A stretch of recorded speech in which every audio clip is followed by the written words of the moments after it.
James Bond, si Dr. No. Mahilig ka sa no eh. So nagsasabi ka ng totoo at nagisinungaling si Miss Jed. Is that what you're saying? Mr. Chair, ang investigador ko noon Is that what you're saying? Mr. Chair, can you please Will you repeat please the question? answer me directly? Answer me directly. Mr. Chair, can you please repeat the question, Mr. Chair? Ano ba yung question ko? 1 minute suspension.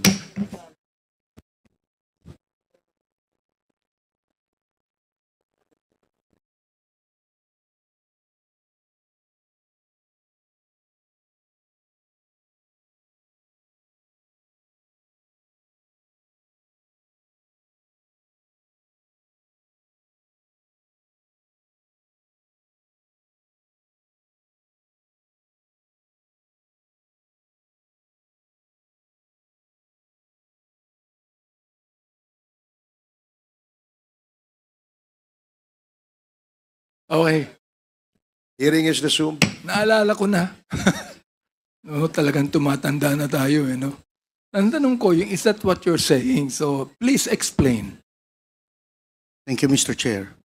Mr. Chair, si Monte de Ramos was my investigator. So, ang sabi ni Jed Pilapil, dinala siya sa PIDEA. Tinanong si Jed Pilapil kung kasama ako doon na nagtatanong. Hindi siya sigurado, Mr. Chair, pero she presumed na naandun ako dahil nasa opisina ako.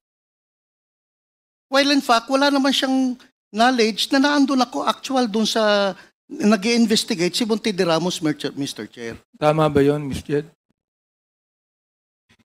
Your Honor, pwede po i-correct ko lang po yung statement. Kasi ganito, di ba tinanong niyo po ako kung si Wilkins Villanueva po ba yung nagtanong sa akin. Sabi ko po sa inyo, hindi po siya si Monte de Ramos, yung tao niya, ang nagtanong sa akin. Pero never ko na nagsabi na yung ano ba yung sinabi niya kanina, parang mali eh.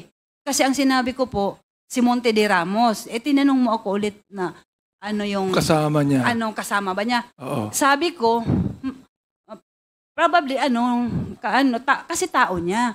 Pero wala siya nung time na nag-investigate si Monte de Ramos. Wala siya. Wala siya. Paano mo siya nakilala? Kasi actually, isa siya sa mga sa akin po, nag-interrogate. Aha. Sino po ang nagkaso sa inyo? Ang PIDEA? Hindi ko po alam, pero sila po ngayon nag-file ng case sa amin. Sila ang nag-file ng case sa inyo. Opo, kasi Ano po ang ebidensyang ipinakita sa inyo? actually, Your Sa Honor, korte? hindi ko po alam kung ano po. Kasi nga, Sapagkat na-convict ka, di ba? Convicted yun ang ka. actually, ayoko na nga sana itong balikan, Your Honor, 20 years ago. Medyo masakit na I was able to forgive sa PIDEA. Kasi parang, kung ano man yung ginawa ng asawa ko, kasi nasira yung buhay ko at saka yung anak ko, I've learned to forgive kahit si Sir Wilkins. Ayoko na sanang balikan to. Sa totoo lang kasi, masakit yung ginawa nila. Ang worst doon kasi nung time na, ano ba yun, basta yung, hindi ko maintindihan kasi, yung inquest ba yan na, before yun, nag-waiver pala ako, pina-waive ako ng, hindi ko alam kung lawyer ko, hindi ko rin naintindihan kung bakit, basta ang sabi, mag-waive ako, dahil makasuhan daw sila ng illegal detention, dahil wala nga kaming kaso, sa totoo lang po, Your Honor. O dahil sa takot ko po, dahil sabi ng lawyer ko, hindi ko daw alam po kung ano yung katotohanan dito. Baka daw madamay ako dito. Sabi niya, magpirma ka na lang ng waiver for safekeeping. Yun ang naintindihan ko. Pero Sabi hindi. ng lawyer mo. Opo. Sino po ang lawyer niyo nang sabi niyan? At that time po, si Attorney Zulueta po. Ano po siya? Saan siya nag-law lawyer? Parang dito. Private lawyer po siya? Opo, Your Honor. Okay. Tapos So noon, bakit niya nasabi na pumirma na lang kayo ng waiver? siguro Your Honor, dahil din wala talaga akong alam sa mga ganito. Dahil first time, sa life ko, sa family ko, wala akong mga kaalam-alam na mga ganyan. Siguro lang, takot din ako at that time kasi nga, sabi niya, wala daw akong alam sa mga katotohanan for safety. Actually, napilitan ako, pumirma ako ng waiver para hindi sila makasuhan ng PIDEA ng illegal detention. So, Mr. Director Wilkin, can you please explain that to us? Inyong kinasuhan si Miss Jed, na-convict po siya at nakakulong ng 20 years.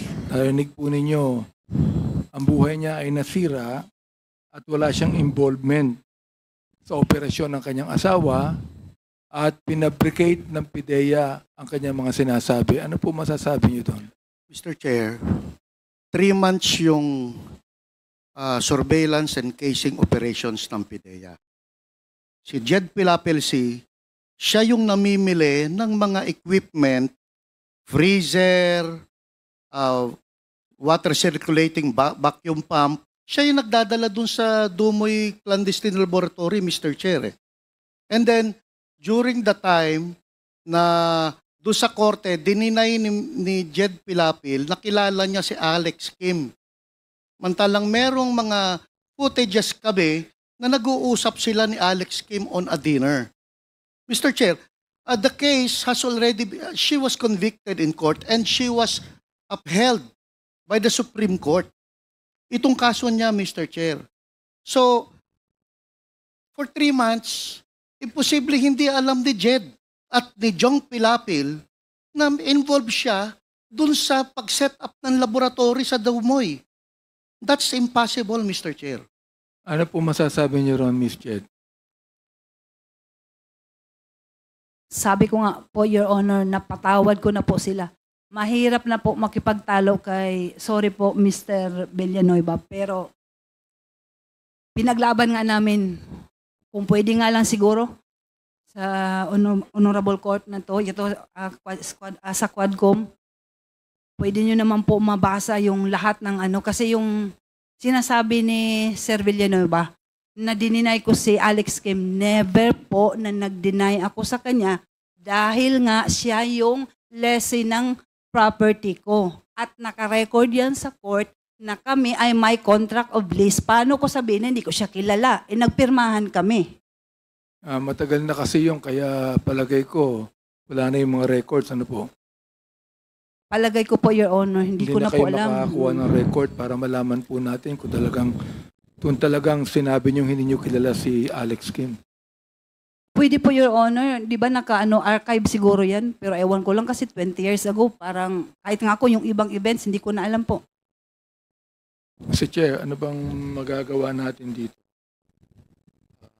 Yes. Kung halimbawa, kung makita natin na talagang totoo ang sinasabi ni Mr. Wilkins o totoo yung sinasabi ni Ms. Jed.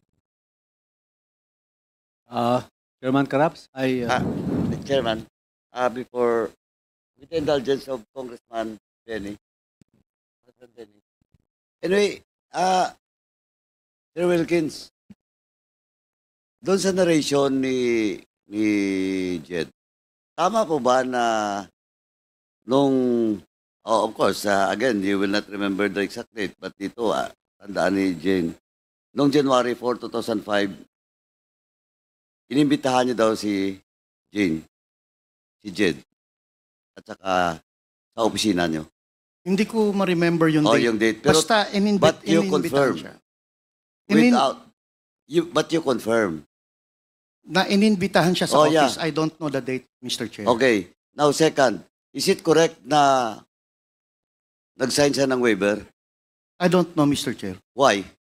Hindi para sa akin yung Mr. Chair. I have my investigator. No, but you're the head. Hindi na usually, Sir Wilkins. Maglulukuhan ba tayo dito? no, Mr. Chair. Kasi sa akin, Mr. Chair. Project mo yon. Yes, Mr. Chair. Ngayon, kinuha niyo yung subject, yung supposedly suspect, without a warrant. Di ba, tama? Without a warrant? Their invitation? Yes, Mr. Chair. O now, para hindi kayo makasuhan, nag-waive siya. Pumirma ng waiver, tama? Hindi ko alam, Mr. Chair, kung nag-waiver siya because my investigator, sila yun, Mr. Chair. Usually, Mr. Chair, pag head Mr. ka ng Wilkins, office, Mr. Wilkins, ikaw yung head of office, napakalaking project, tapos hindi mo alam, tapos hinayaan mo yung mga tao mo na papirmahin yung subject or yung suspect for a waiver? Mr. Chair, as head of office, ang in charge dyan is investigator. I delegate the job sa investigator. Anyway, Mr. Chair, may lawyer sila, Mr. Chair eh. But in that case, Mr. Wilkins, are you not liable if ever there will be a violation of the rights of because you're just at the head and there is an investigator? Ito, theoretical lang. Mr. Are Chair, you not liable? Theoretical hindi ko sinasabi na he has all the basis of his overclaim. usually, Mr. Chair, sa... Hindi nga. At tinatanong ko, theoretical. Hypothetical. Theoretical. Are you liable or not? No, Mr. Chair. Why? Dahil hindi naman... But you are the head of Yes, Mr. the office. Yes, If- Mr. Chair. If illegal activity or whatever violation of law under your office, as the head of office, you are liable, especially in this case. Especially in this case, this is a very big project of your office. Oh, Mr. CSC, Chair. nandito. Ito, CSC, this is not, CSC, this is not the subject. Are you a lawyer, sir? Good afternoon, Mr. Chair, and to all the other members of the This is the subject for in your invitation, no? But tanongin na kita. In this case, eto, hypothetical lang. If the investigator of Wilkins violates the right of the suspect, is he not liable of any case? Mr. Chair, there are circumstances that has to be met for the principle of command responsibility to apply to the extent that the principal may be liable. Because, Mr. Chair, as explained by former Executive Director General Villanueva, he mentioned that he delegated the conduct of, if I heard him correctly, the conduct of that operation to his investigator. No, that is not the conduct of So- the operation, the conduct of the investigation, Conduct of the interrogation, Mr. Chair. of the interrogation. Yes, Mr. Chair. Pero sa project, nandun siya. Directly being supervised by Mr. Wilkins. Like At I'm- inamin niya yan. Well, in fact, nagyabang pa siya dito. That is not a project of a Asierto, that is my project. And that's in record. Now, in that case, Attorney, yes, Mr. Chair. is he liable?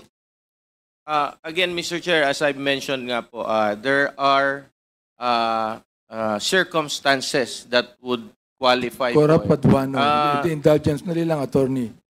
Ang tanong natin is he liable on the basis of command responsibility?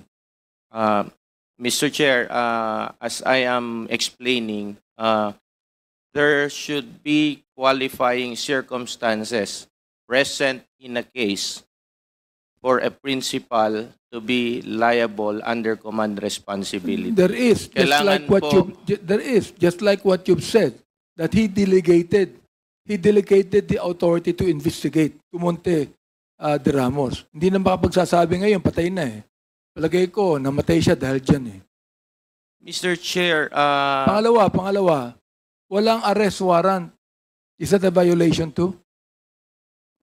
Mr. Chair, if I heard the representation of Mr. Villanueva correctly a while ago, the matter is already decided with finality in the Supreme Court. I would not like to comment on the merits thereof as it may violate our duty as lawyer as far as there is already a decision made by the Supreme Court. But again, with regard po doon sa possible accountability, administrative accountability or liability of Mr. Villanueva as the principal or head of the office during the time of that conduct of investigation, it will all depend po dun sa mga attending circumstances. Because as I mentioned, Mr. Chair, one of the requirements is that the principal should know that there is an irregularity or an omission that was committed, and despite knowing of such irregularity or wrong committed by his subordinates, he failed to take corrective actions on the matter. So The irregularity caused the brokenness of the family actually. Anyway, Miss Jed, nabanggit mo na hanggang ngayon hindi mo alam kung buhay pa o patay na ang iyong asawa? Hanggang ngayon hindi mo alam. Yes, Your Honor. Okay. Mr. Wilkins, alam mo ba napatay na si Alan C? Mr. Chair, wala siya doon sa laboratory when the time was when we raided the laboratory, Mr. Chair. So hindi mo rin alam kung buhay Hindi siya. ko alam, Mr. Chair. Oh, okay. So, ayan. Miss Jet, narinig mo ang sinabi ni Director Wilkins na hindi rin niya alam kung buhay o patay ang asawa mo. Opo, Your Honor. Actually, kung pwede pa akong magsalita, sabi ko nga, sa 20 years, I was able to accept na God has a purpose. Kung buhay man si Alan C. or patay, gusto ko na sana matahimik na po ito, Your Honor. Kasi nagsuffer na po ako ng 20 years, yung anak ko. Di ba kanina sabi nga ng may decided na may finality na po yung kaso namin. Wala na akong magawa eh. Pero siguro tama yung sinasabi sa Bible na Proverbs 13:23 na for lack of justice there is waste. By waste talaga. Kasi yung buhay namin ng kami, magkapatid.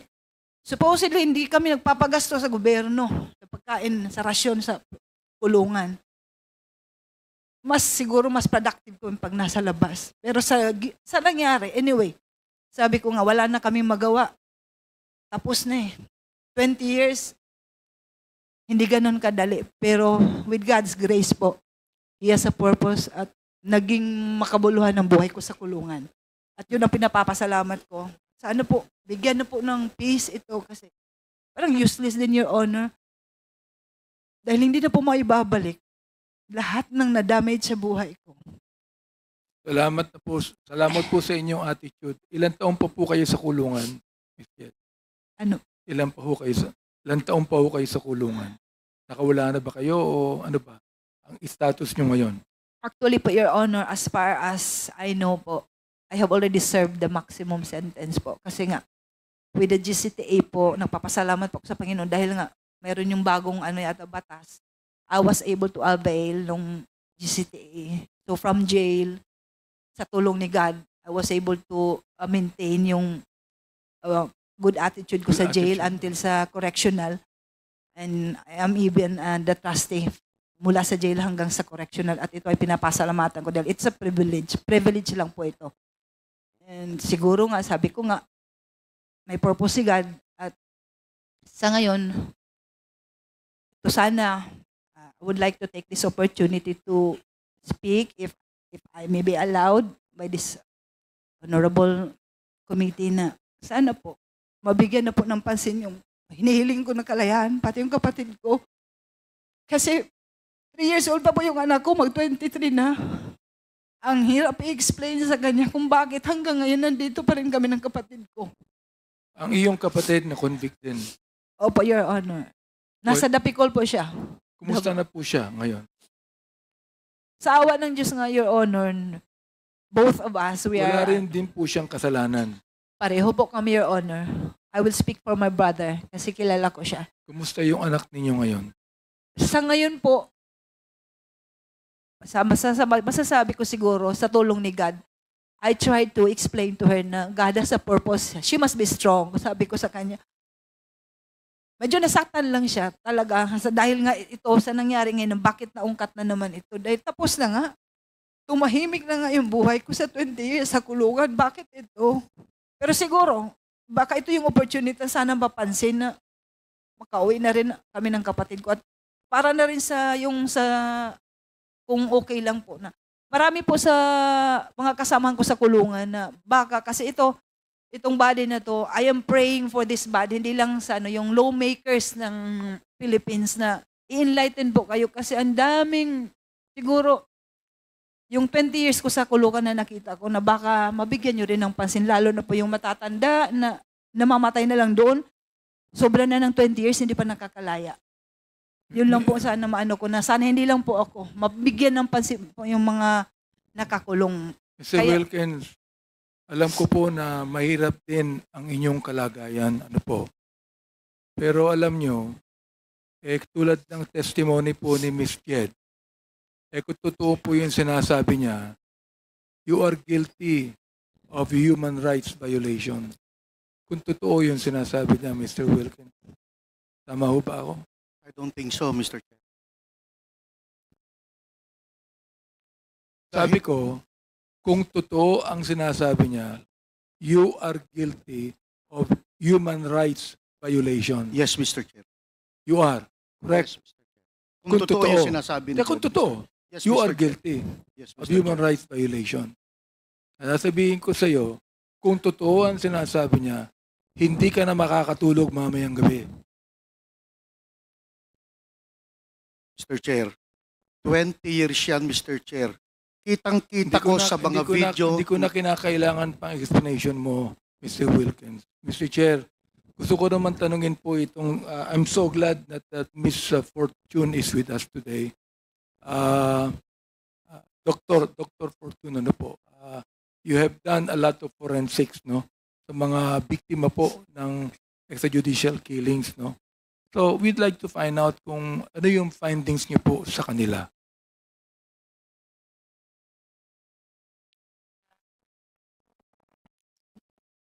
Good afternoon, Your Honors, Mr. Chair.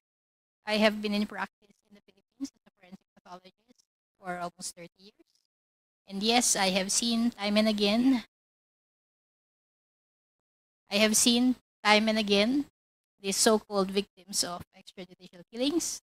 And lately, I have been busy with the victims or the deaths during the war on drugs from 2016 onwards. I have seen some autopsies, and I am now in the process of examining skeletal remains as well.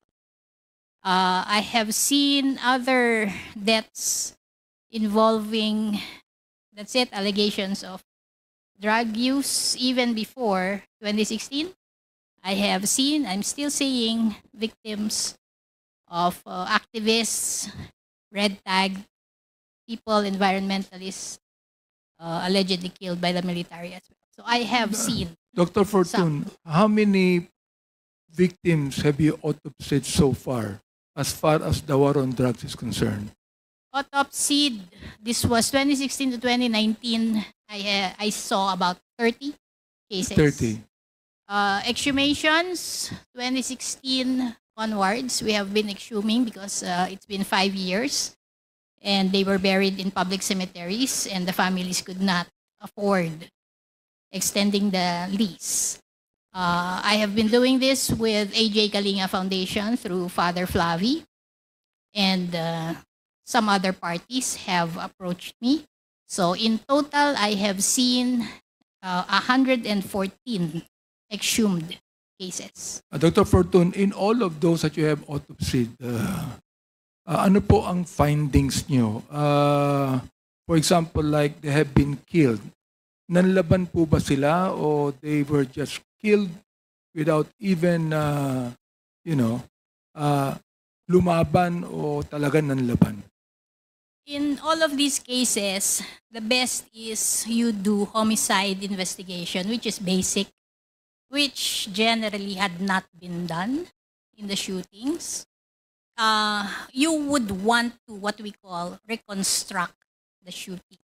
What is the body saying, the victim, the dead victim, the other evidence, the scene, versus, as you say, what are the allegations of those who are living, those who did the killing.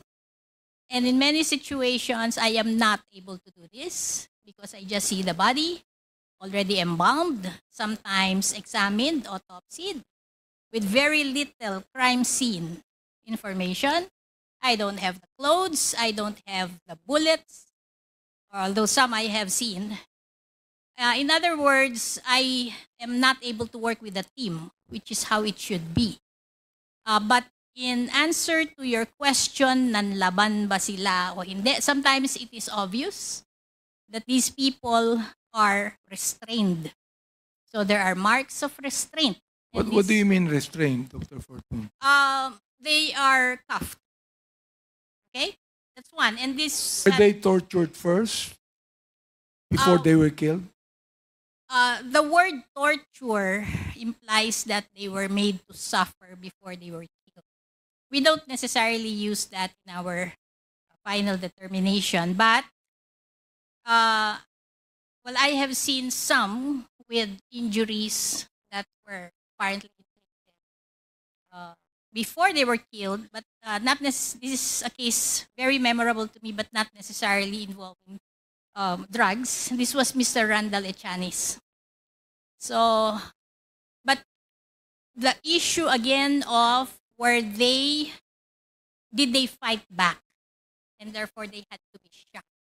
That is very common statement of police. In fact, there seems to be a template of how they had to fight back. But you know, if you look at police procedures in other countries, the police are not supposed to kill. And if they do, there should be a very science-oriented, objective, independent investigation, which doesn't happen here. Again, back to your question, did they fight back or not? I have seen some cases with apparent what we call defense-type injuries. Sometimes the bullet is still embedded here, or you have through-and-through gunshot wounds. I'm seeing that. I saw that in some of my autopsies and in some of the skeletal remains I am examining. But really, how do you determine what happened? It's totality of evidence, and unfortunately, many times I do not have access to that, Your Honor. Thank you very much, Dr. Fortune. I think that, Mr. Chair, the others would have some questions. Thank you very much. Thank you, Chairman Abante. DSJJ would like to ask questions, and then we follow the list. First to interpolate is Congressman Rog Gutierrez. So before Congressman Gutierrez, DSJJ Suarez, you are recognized. With the indulgence